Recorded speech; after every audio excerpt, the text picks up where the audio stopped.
Yep. Inside, I want to kill myself. We are on an 0-7 run over the last 2 days. After tonight was just complete bullshit. So that's how I'm going to start off this show. Horrible Sunday, 1-5. I don't even know what to tell you about that. I just don't want to do this anymore. I have never seen anything like this, man. With the slump continuing, 2 straight losses, not a good day at all. 0-4. I just have not had a good season, man. What kind of slump that I'm on? The slump continues. I've reached a new peak, actually. I'm gonna burn my Bruins hat, man. I don't know what is going on with the Bruins. March 8th, is that what it is? I don't even know. It's March 9th, I think. Who even knows, man? I don't know what day it is anymore. I don't even know what day it is anymore, man. Back with you after the worst day that I could possibly have. Back with you, as I always am. Until I die, at least. 0-2 yesterday, and yesterday did not go well for me. 0-5. The worst month that I've ever had in my 18 years doing this. I don't know what to even tell you about this anymore. Broke the slump yesterday as the slump just continues. The slump continues. Somebody fucking kill me, please. I don't even know what I should do at this point other than potentially end it all. What's up, everybody? It's Toad, back with you. Better Off Dead, Sunday, October 19th. Yesterday, winning day, although it should have been better than it was 4-3. We can break it down. Started off real nice with an easy win on Central Michigan in college football, plus the 3.5. Easy outright winner. They won on the money line, never in doubt. I think they won 26-7 or something like that, and just no question about it. Didn't watch the game at all. Who cares? Easy win. I think I was right about it. Purdue just could not get anything going offensively, man. I mean, it was an ugly, low-scoring game like I thought it was going to be, but Northwestern won the game, I think, 19-0. It's just like, come on, man. Like, all Purdue had to do was just, come on, like, just score a couple times, get back in that game. No, they just get shut out. I don't know how really that happened. I thought Northwestern was in just a major letdown spot there. That game was a letdown. We had a nice call on Kentucky, joined by our friend Saab in the chat, was also on Kentucky with me. That was a pretty easy winner. I mean, Texas is not going to cover a 12.5-point spread when they score 13 points in the entirety of regulations. Texas offense, just awful, dude. Arch Manning was terrible. Kentucky, I mean, give them credit for playing pretty well defensively, though. It was what I thought. It was an ugly, low-scoring game. Kentucky ran the ball. They played defense, stayed in the game. Maybe debatably should have won the game. It was a close game, like, the whole way. It went into overtime, obviously. It was a very low-scoring game, and then Kentucky just didn't score at all in overtime, I believe. And they lost 16-13, I think was the final. I think it was 13-13 going into final, and I think Kentucky turned the ball over and Texas won with a field goal, I believe is what happened in overtime. I was sort of watching it, but sort of not paying attention, so I don't know. But we got the win on that one pretty easily. Wish we got the money line part of that right. That would have been a nice money line hit on Kentucky, but it was a nice play either way. And then Syracuse completely let us down. Syracuse was just hanging around in that game, man. Like, for most of the game, they were like one score away from covering that thing. Of course, I gave it out at plus 10 on the show. The line had dropped to 9.5. Pittsburgh made sure that none of it covered, so that was just great. It was also, that was my best bet in my one of my money pools on Splash that has you pick a best bet. That was, I think, the first time I lost a best bet since week 1 in that game. I've been doing decently in that game, but it's really hard to get into the money, so I don't know. I'm doing worse in the NFL game, believe it or not, even though the NFL, I've been really good just picking the entire slate of games, but not as good isolating those games. Decent with my actual plays, but those like last cuts are just not doing well for me here. I don't know, but Syracuse wasn't able to do it. It was a low-scoring game for a lot of the game, and they were still within one score of, like, at least pushing that number late. I think they were actually within 10 points, I believe, with, like, 3 minutes to go. I'm pretty sure Syracuse was losing by exactly 10. So it's just like, all right, at plus 10, it's going to be a push. The plus 10.5 bettors would win on that one. And then, no, Pitt had to score another touchdown, I think, at the end of that game to just erase all of it. I don't know how they scored that last touchdown because it was unnecessary, but the final score did look worse than it actually was. I haven't looked at the box score yet, but Syracuse was losing 23-13 with like 3 minutes left in the game. So when you have a +10 and that's what's going on in that game, it's pretty reasonable to say that was a decent look there. Hockey plays were decent. We got there with the St. Louis Blues finally fading. Dallas finally pays off as we win with the Blues. I haven't looked at the box score yet for that one. I know they won 3-1.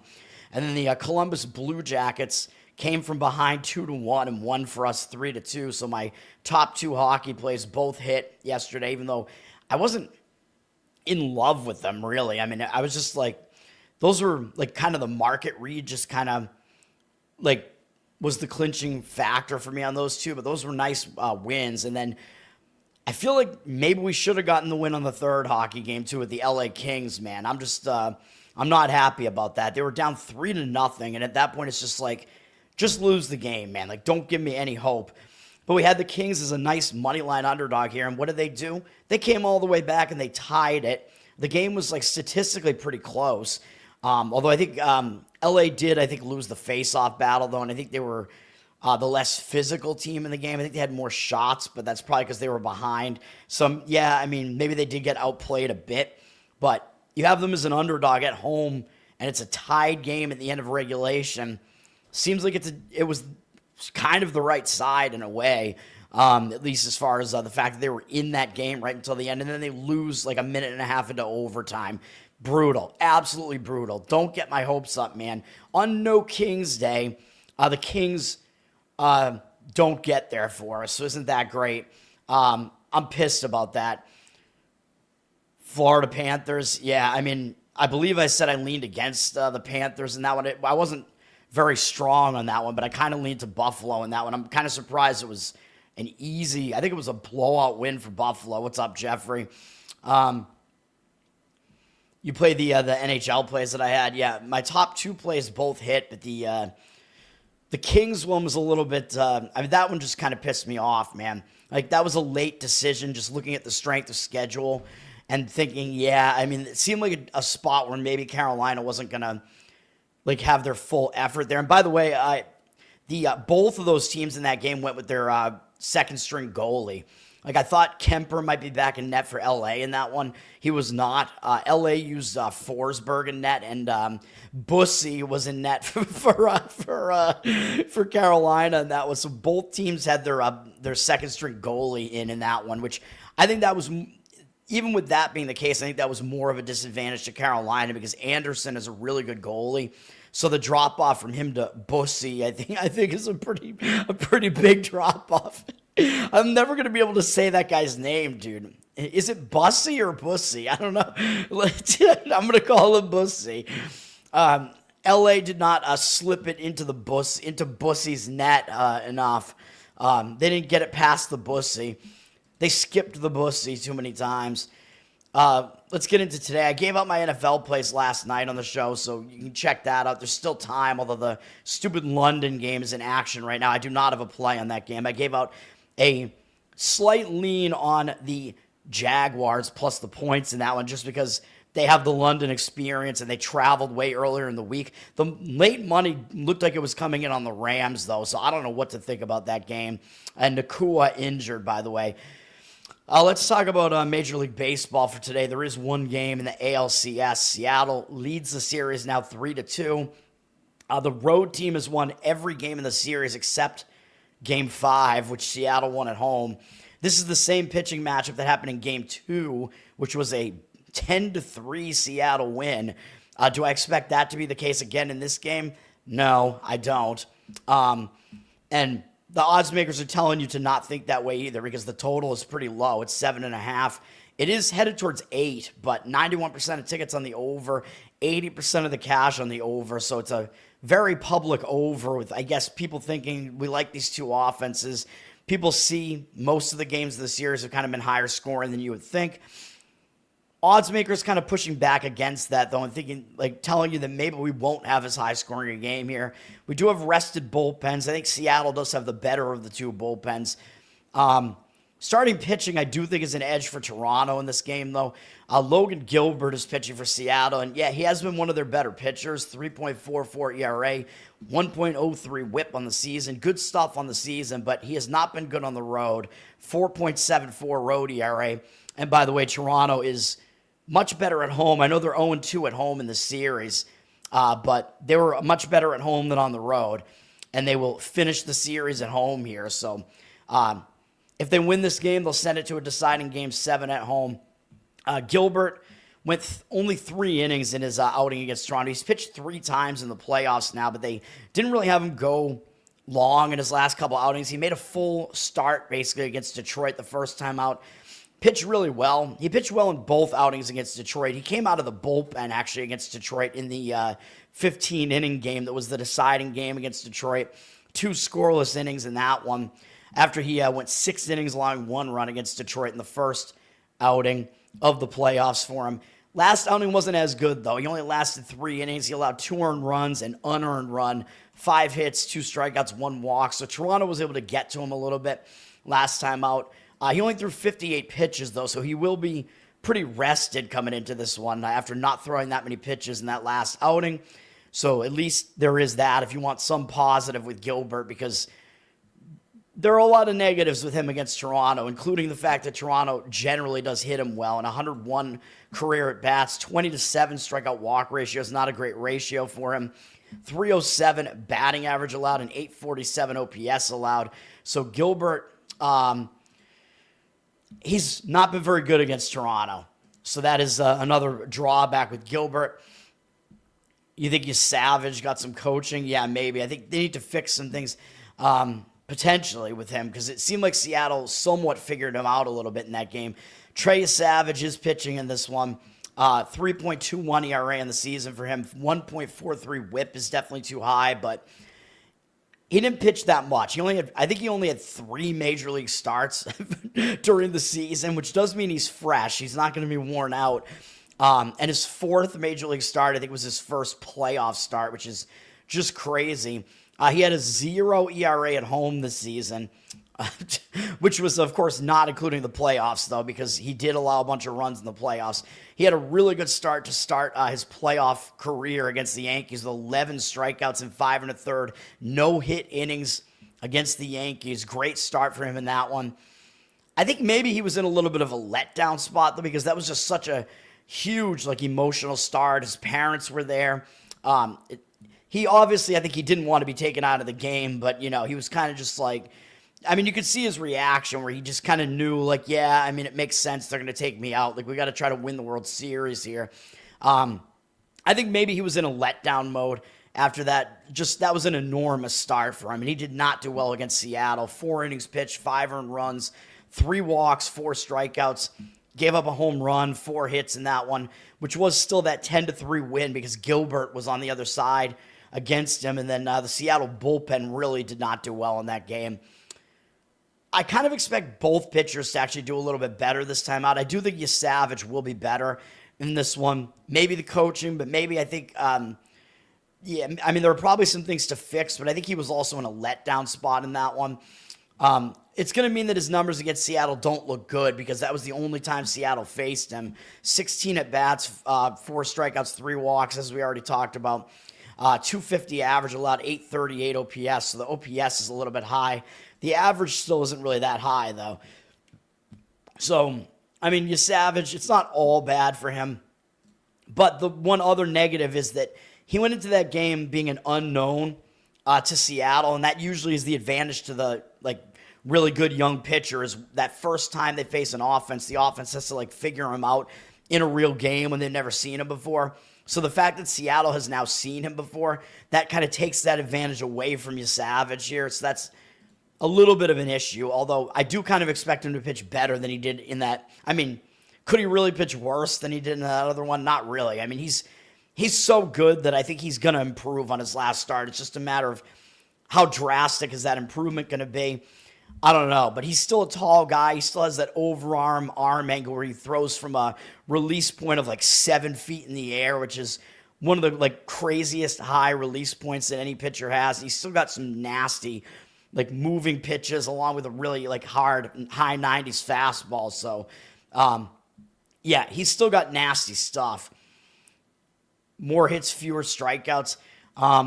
Yeah, I mean, he's not going to have 11 strikeouts again, I wouldn't imagine. I think that Yankees lineup is more strikeout prone than Seattle's is as well. But, yeah, I don't have an opinion on this game very much, but you can see what the market is doing on the side. The biggest market read in this one is Toronto. They're up from -115 to -119, 54% of the tickets, 92% of the cash on Toronto. So the money is saying Toronto in this one. I'm not going to disagree with it. I mean, I do think Savage probably does have the edge over Gilbert in the starting pitching matchup. Maybe a first 5-inning Toronto money line play might make sense. You probably have to pay a little bit more for that if you do that, because the odds makers know that Toronto's bullpen is a little bit worse than Seattle's. That would be a lean. I don't have a strong opinion, though. We can go to hockey. We have a small hockey slate on a Sunday here. Vancouver at Washington at 12:30 p.m. Eastern. We got some afternoon hockey here in these isolated matchups. I mean, Sunday you get some of these matchups that are like hockey has to compete with the NFL, so still probably nobody's watching these games, but you get some decent hockey matchups on Sunday afternoon. This is a decent one. Washington is off to a good start this season. 4-1. They've won 4 games in a row. Don't really think it's a letdown necessarily coming off a win over Minnesota, because I don't think Minnesota's really that good. Isolated Sunday game like this against a team like Vancouver, I think you're going to get up for it. I think both teams are going to be focused for this one at the very least. Is Washington maybe not as good as their record looks? I don't know. I mean, potentially. I mean, their wins are not exactly bad. Like, they haven't faced a particularly easy schedule. They haven't faced a ridiculously difficult schedule either. I mean, they beat both New York teams, Tampa in overtime, then Minnesota. None of those teams are actually bad. So, I mean, those are decent wins. We don't know what their goaltending situation is going to be. It looks like they used Thompson for 2 games at the beginning of the season, switched to Lindgren. And so it might be Lindgren again in this one because Thompson did play the last 2 games for Washington. I don't know if it's a huge downgrade or not. Vancouver, coming off a close call where I think they should have lost. They had to go to a shootout to beat the Chicago Blackhawks, which was one of our losers the other day on Friday night. I thought we should have gotten there with Chicago, man. Chicago blew a 2-0 lead. Thought we had it. It was a bad spot for Vancouver. Vancouver's now facing a 3rd straight road game, though, over a span of 4 days. That's not easy. They had yesterday off. That's still a pretty difficult scheduling spot, I think. They're going to have Demko back in net here, though. They used Lankinen in the last game. I assume Demko is back for this one after some rest. He's their top goaltender. So he'll be in net, I assume, for Vancouver. But it's still a difficult spot, even with that being the case. Rested goalie, but still 3 games in 4 days. Again, it's not an easy scheduling spot for all in different cities. Again, not that easy. And they're traveling from the Midwest now all the way to the East for this game. But they'll want to get up for it because Washington is a good team. But the spot's difficult enough. The money is actually coming in on Washington, and I don't disagree with that. Washington up from -148 to -156. 86% of the tickets, 97% of the cash on Washington. So they're public, but looks like they're getting the actual money as well. Again, I won't disagree with it just because Vancouver, the rest spot, just looks pretty lacking to me on the Vancouver side. Edmonton, Detroit, interesting game. Yeah, I mean, it's definitely an interesting game. I mean, I think Detroit might be overperforming a little bit. Edmonton maybe underperforming a little bit at 2-2-1 here, but this is a pretty difficult spot, to be honest. Edmonton's on a back-to-back. They played yesterday against the Devils. They lost the game to the Devils yesterday. Devils, pretty decent team. They used Pickard in net yesterday. Edmonton did. So Skinner will be back in net this time. You know, you watch my show. I'm not a fan of either of those goalies. I don't think they're very good.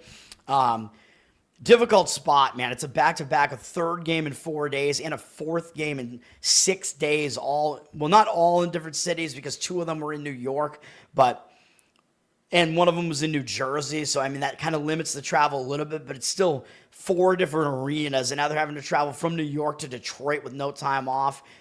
I don't love the spot, to be honest, man. Edmonton, it looks like a difficult spot travel-wise, rest-wise. Detroit has more rest here. Detroit last played on Friday, but they did have a big win. They've had 4 big wins in a row, actually. They beat Toronto. They were able to hold Toronto off from getting the revenge against them and beat them again, beat the returning champs, Florida, didn't suffer a letdown, and they beat Tampa Bay as well in overtime. Those are big wins, so they're coming off a stretch of big games as well.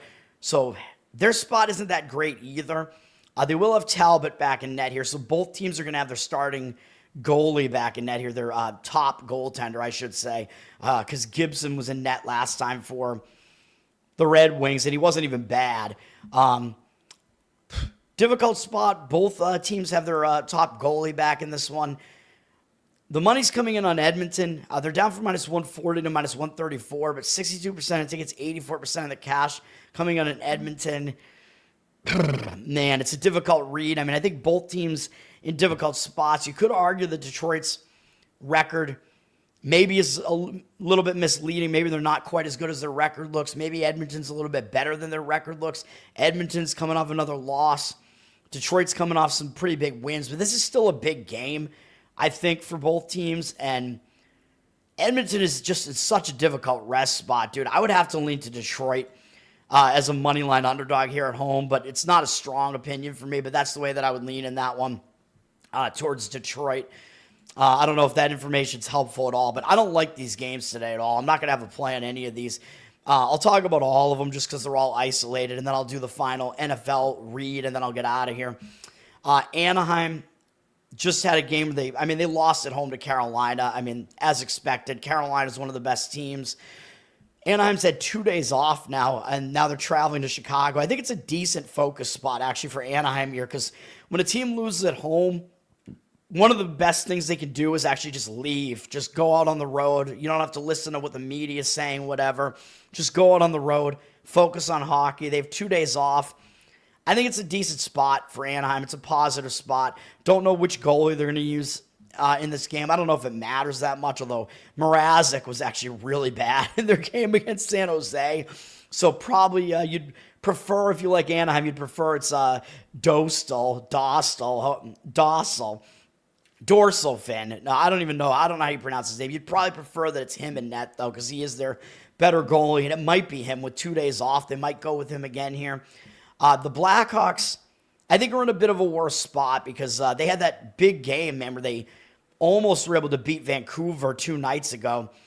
Had to go to a shootout, and they wound up blowing the game, losing the game in overtime or in a shootout. Difficult game for Chicago, man. That was a big step-up game for them as an underdog. Now they got Anaheim coming in, and up next they do have Tampa Bay after a few days off, which is a bigger opponent at the very least. Yeah, I mean, I'm going to kind of lean to Anaheim in this one, man. You know what? I mean, this almost looks like a sandwich spot for the Blackhawks, man. I'm tempted to do it. Do I give out another hockey play on the fly here? I mean, the money's agreeing with me on Anaheim here. They're up from -120 to -125, 82% of the cash on them. 52% of the tickets on Chicago. And my hockey reads have been pretty good. All right, let me see what the best number we can get is. I'm going to look at the books. I'm looking at the Massachusetts books here. Let me see. That's basically what I go off of at this one because we basically have every book available. Let me see. Action Networks make it seem like the money is flipped the other way in it, but I don't buy that at all.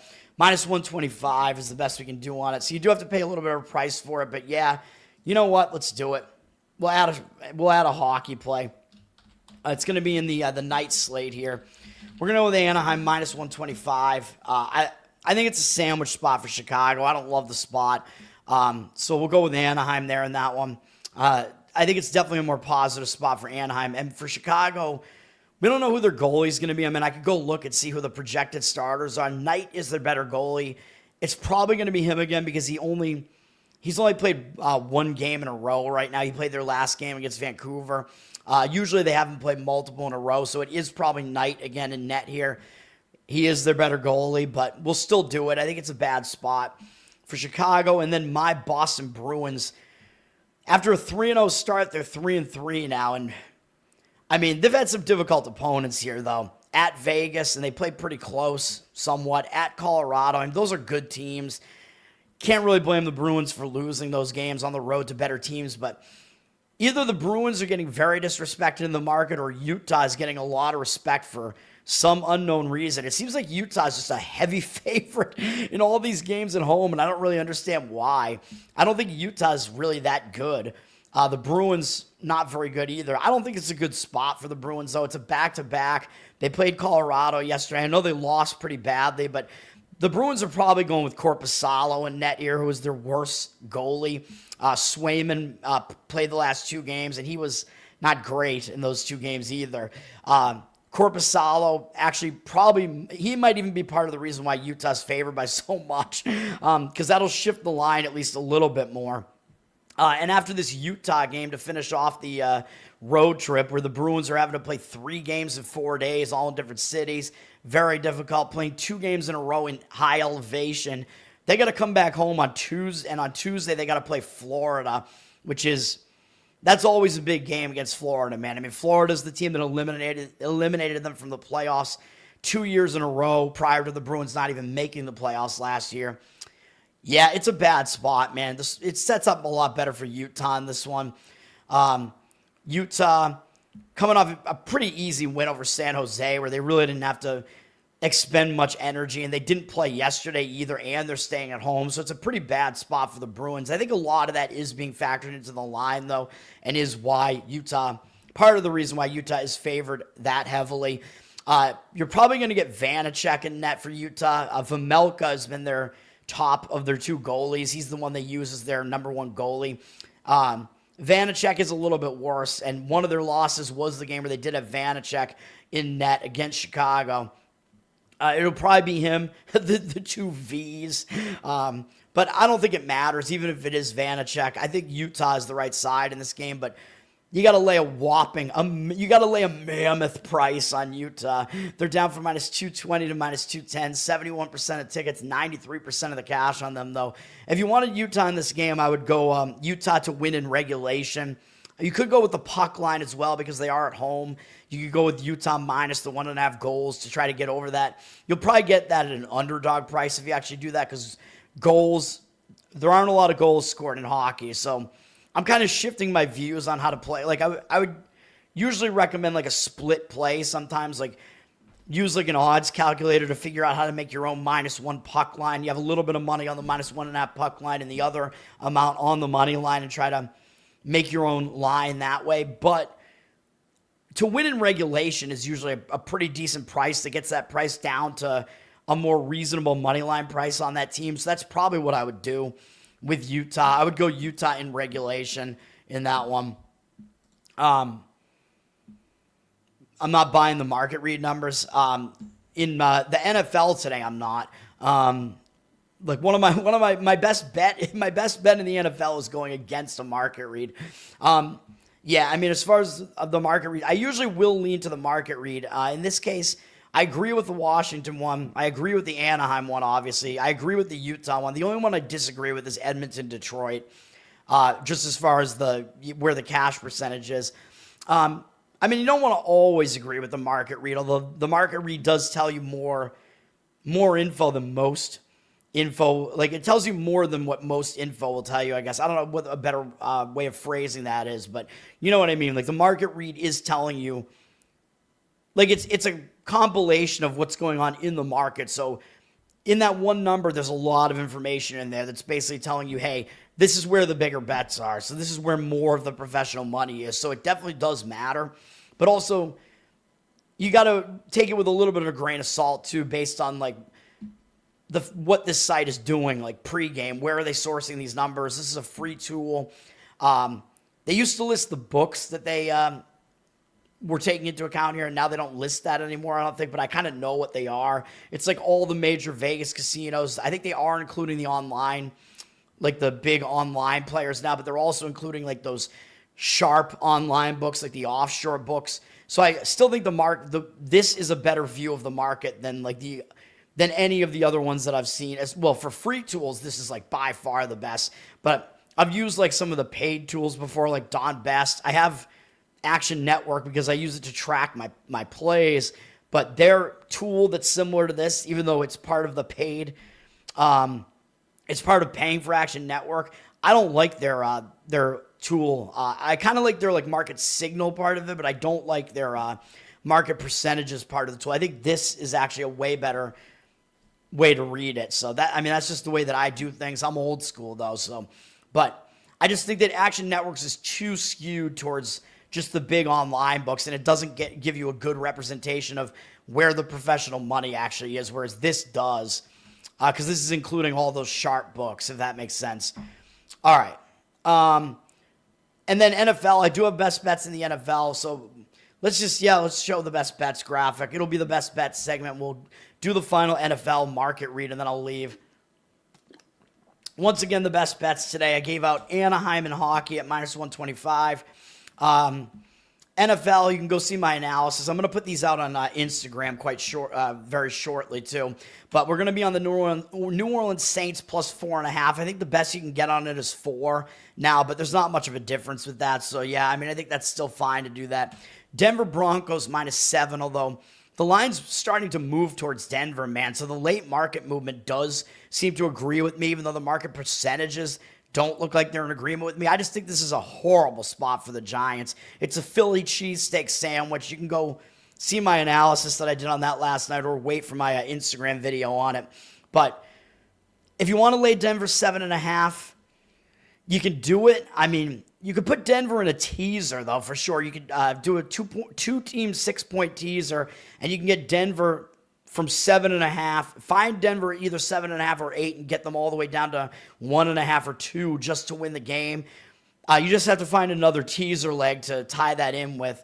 Maybe I can give some recommendations on that in a second if you want to play Denver but not lay the points. But Denver's been pretty solid as a favorite at home the last couple of years, so we're going to do it anyway. You can still find -7 upwards of like -120. I know I said last night I probably wouldn't lay more than -115.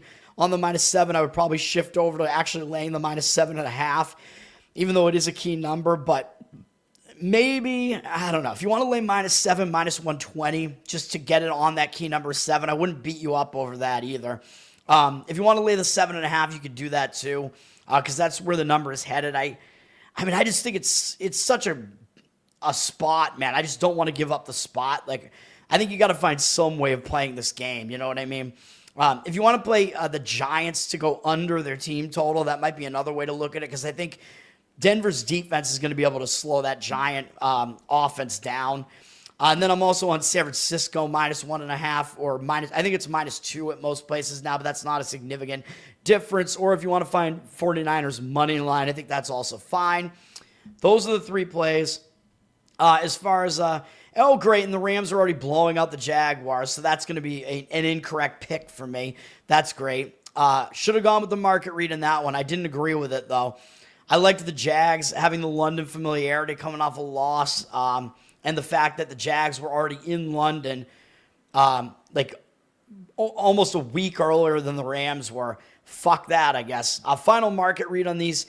It looks like the Chiefs are public, so yeah, I would probably take the points with the Raiders in this one.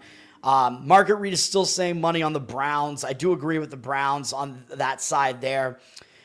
Patriots-Titans, I agree with taking the points with the Titans. One thing I forgot to mention that might give you a little bit more of a lean towards the Titans here. I don't want to play this game, but the Titans did also just fire their coach, which I completely neglected to mention last night. And when a team fires their coach, it can fire up the team a little bit, and they're also simplifying their offense for Cam Ward to try to make it easier on him. I don't know what that entails, but that does also mean the Patriots might not know what the Titans are going to do offensively. It's going to make it a little bit harder for the Patriots to game plan if they don't know what this new Titans offense is going to look like. But when a team fires their coach, it can spark the team because maybe the team didn't want to play for that previous coach. Maybe the team just wants to prove that the coach was the problem and not them. So that's a little bit of a motivating factor, and the Titans do have for them. The money is still saying the Saints, of course, which is one of my plays, so not going to disagree with that one. Eagles are very public, and the line is kind of reverse moving against them a little bit, so the money is pretty much saying the Vikings here. I struggle with that game a lot, though. Like, that's going to be one of the last ones that I have to make a decision on because situationally, both of those teams look like they're actually in positive spots to me. So very, very difficult handicap on that Eagles-Vikings game. What I said last night, maybe I'll continue to say right now. I think if it's J.J. McCarthy for the Vikings, I would probably wind up picking the Eagles, but if Wentz is still playing for the Vikings, I would probably pick the Vikings. I know that sounds ridiculous, but if it's McCarthy, it's going to mean that they're bringing this quarterback back who hasn't been playing for a while. I don't think he's as good either. He hasn't looked good so far. It's going to be a chemistry shift. They're going to have to get used to him again. He's going to have to get used to being back out there. I don't love it. So if the Vikings go back to McCarthy, I think they're fadeable in the game. But if they're going to stick with Wentz, I think I like the Vikings more. The money is coming in on the Jets now. Hey, so I had said that my situational handicap on this had me leaning towards the Jets. I thought that the public was more on the Panthers than what we were seeing in the market percentages last night. So we see that starting to pan out now. So I still lean to the Jets there. Colts Chargers, I'm going to still lean to the Chargers in that one with their bolt yellow uniforms. They're going to be looking good, feeling good. I think my Indianapolis Colts are going to lose. Broncos still don't have the cash percentage on them here, but I still like the Broncos here. The late money does look like I don't think this is all public action. I really don't. Like, do you really think the public is hammering the Broncos at more than a touchdown, laying more than a touchdown after they only won 13-11 against the Jets last week while the Giants looked awesome against Philly last week? I don't think so. I don't understand what these market percentages are here. I don't think the Broncos are even actually a public side here. So I will still, I'm on the Broncos. I mean, that's one of my plays. So I'm going to ignore what the market percentages are saying on that one. And again, the line is moving more towards the Broncos again. It was down to -7 last night, and now we're seeing movement coming in towards the Broncos again. And again, I don't think that that's public action that's really driving that because I don't think they're a heavily public side. I lean to the Cowboys still just based on the situation against Washington. They flipped to the favorite, even though right now the cash percentage is not actually on the Cowboys. I think when the game kicks off, maybe it will be. I think I'm going to continue to lean Cowboys in that one. Packers-Cardinals. One thing I forgot to mention is the Cardinals are going with Jacoby Brissett again, and I know part of my handicap last week is that Brissett being in there. The Cardinals were in an injured player theory spot last week. It was their first game with Brissett, so you knew they were going to step up their game. And a lot of times when they play well in that game, they take a bit of a step back the following game with that quarterback still in there, or if they get their other quarterback back. But Kyler Murray's not coming back in this game. It is Brissett again. So sometimes I want to look to fade that team in that second game. But Brissett, I mean, he's a pretty good game-managing quarterback. And the Packers, I mean, I think they still have that Rodgers versus the Packers look ahead. They're looking ahead to that Steeler game there. Packers had that 5-hour plane delay. Yeah, I mean, Packers are public. Money is still saying Cardinals plus some points. I'll still lean to that. I mean, the total's not that high either. Money coming in on the under. I'll go with the market on that one and lean to the Cardinals, even though my first instinct was that the Packers were in a better spot. But laying 7 on the road, I mean, I don't know. A tough read, but I'll lean to the Cardinals in that one very slightly. And then, of course, I do have a play on the Niners, although the money is shifted, and it looks like it's on the Falcons right now, but I don't really buy that. It looks like the 49ers who were -2, now they're like -1.5.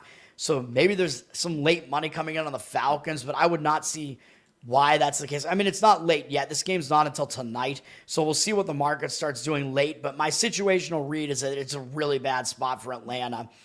And then, tomorrow we're still looking at the Lions being the public side, but I actually still lean to the Lions against what the cash percentage is saying.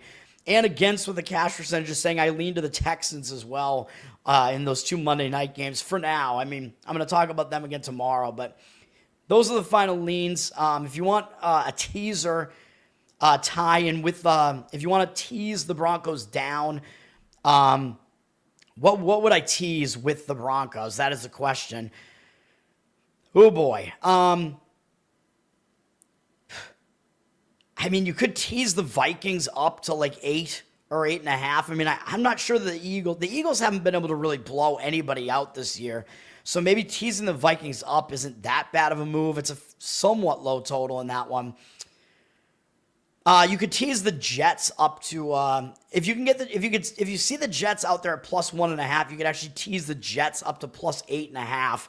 The Panthers, I don't believe they've won a game on the road yet this year, so getting the Jets at over a touchdown, if you could do that, or getting the Jets at plus 7.5, excuse me, or better. I mean, you could use that as a teaser leg.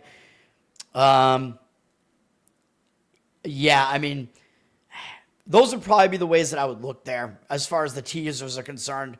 I don't know. Or you could maybe try to tease. No, because the Monday night games aren't really teasable. Yeah, I think it's really just those two, in addition to the Broncos, that I would use as a tease. I mean, you could get the Packers down to, if the Packers are 7.5 anywhere, you can get them down to through the 7 all the way down to below 2. You know, you could do that or do the same with the Patriots. But right now they're both at 7, so I don't know.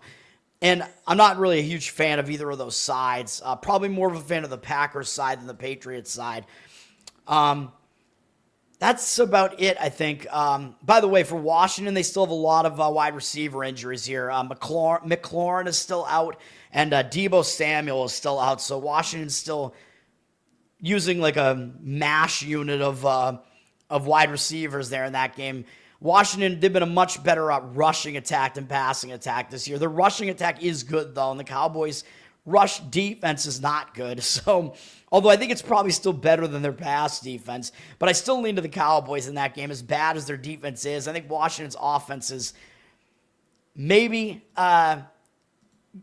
maybe the Cowboys will have the ability to slow Washington's offense down enough to like beat them, or the Cowboys actually could maybe just make this game a shootout and actually just out offense Washington.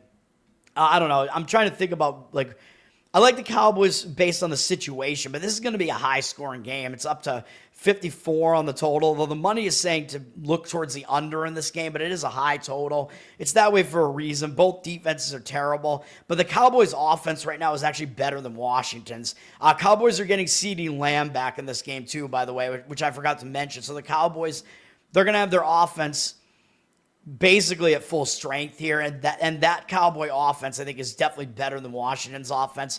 So I think the Cowboys do actually want to turn that game into a shootout to try to win that game because their defense is probably not going to be the answer. But I still think the Cowboys can do that in that one.